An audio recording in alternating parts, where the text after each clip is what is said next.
Sa isang maliit na bayan, may isang binata na nagngangalang Juan. Si Juan ay isang taong mahilig magpalit ng trabaho. Sa katunayan, nakapagpalit na siya ng trabaho ng 12 beses. Mula sa pagiging isang professional sleeper hanggang sa pagiging isang water slide tester, marami na siyang nasubukang kakaibang trabaho.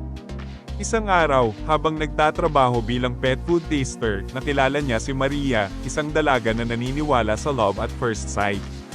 Nang magtagpo ang kanilang mga mata, naramdaman ni Maria na tila tumigil ang oras. Si Juan naman ay nakaramdam ng kakaibang tibok ng puso na tila sumasabay sa tibok ng puso ni Maria. Sa isang maliit na bayan, may isang binata na nagngangalang Juan. Si Juan ay isang taong mahilig magpalit ng trabaho.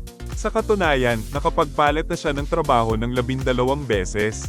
Mula sa pagiging isang professional sleeper hanggang sa pagiging isang water slide tester, marami na siyang nasubukang kakaibang trabaho.